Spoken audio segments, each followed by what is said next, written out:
Every year I take a trip to South Dakota pheasant hunting with my dad. We've been doing it for years. The drive is long, so we usually leave early in the morning, but I never have trouble getting up. Usually I have a hard time staying asleep. I look forward to that trip all year, and I always find myself anxious and ready to go. You probably know that feeling.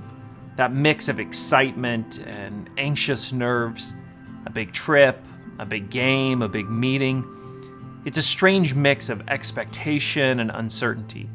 That destination still ahead of you, consuming your mind and your imagination.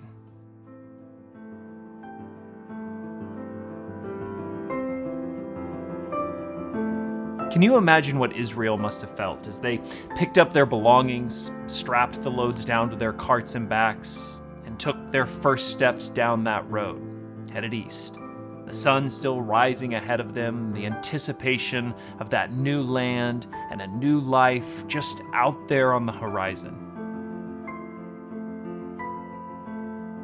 The Bible calls the story the Exodus. For generations, hundreds of years, Israel had been subjected to slavery in Egypt. But God brought Moses to prophetically declare their freedom. It had not come easily.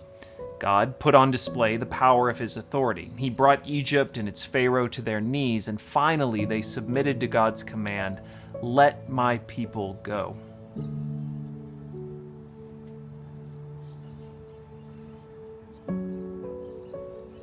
So Israel began their exodus out of Egypt. But ahead of them was wilderness, a vast stretch of desert. Beyond that, the land God had promised to their forefather Abraham. That land was a new identity, a new way of living, a new future. That view represents so much of life. We all look ahead to what we hope is the fulfillment of a promise, knowing that a wilderness lies between that place and where we are. And we are still filled with excitement for the journey. We read in Exodus 13, "So God led them in a roundabout way through the wilderness toward the Red Sea. Thus the Israelites left Egypt like an army ready for battle. The Lord went ahead of them. He guided them during the day with a pillar of cloud, and he provided light at night with a pillar of fire." It had to have been a remarkable scene. The excitement, the anticipation, the miraculous cloud and fire. But it all came to a sudden stop.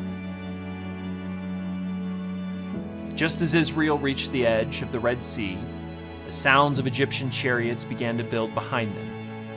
Pharaoh had changed his mind. He would not let the Israelites go. Chaos began to spread. The Israelites began to cry out in fear. Exodus records, "As Pharaoh approached, the people of Israel looked up and panicked when they saw the Egyptians overtaking them. They cried out to the Lord, and they said to Moses, 'Why did you bring us out here to die in the wilderness? Weren't there enough graves for us in Egypt?'"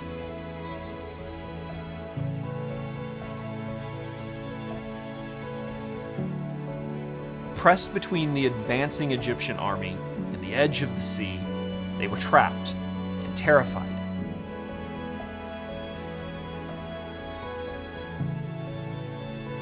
Gone was that excitement for the journey. Gone was any sense of promised land. Gone were those songs of worship and their vision of God. Their eyes were filled with fear. This too is life. To find our dreams dashed against the rocks and taken by an unjust hand. How quickly we too panic and break. From one another, from the promise, and from God. But Moses' response is amazing. Moses told the people, "Don't be afraid. Just stand still and watch the Lord rescue you today." Maybe the scene is familiar to you. God commanded Moses to lift his hands over the waters, and miraculously the seas parted, revealing a path of dry ground between the waves. Israel passed through, and just as they reached the far side, Moses again lifted his hands, and the waters collapsed onto the advancing Egyptian army. Israel had been delivered. There's so much in this story that inspires and challenges our faith. Our God was and is a God of deliverance. But maybe the heart of this story is a simple realization. Israel's journey was not initiated or rescued by their planning. The journey was initiated by God's deliverance. Who they were was not defined by where they were going. Who they were was defined by the God who had delivered them. They were God's people by the power of His hand. That story of the Exodus becomes our story. It is the story of every person who, in that moment of fear, calls out to God and discovers that He is a God who delivers. It's the story of those who, by humility and astonishment, realize that their path is not their plan, but His deliverance. And like Israel, we are forever marked by that deliverance we have received. God delivers His people, guides His people, blesses His people, and all those who choose to follow become His. Listen.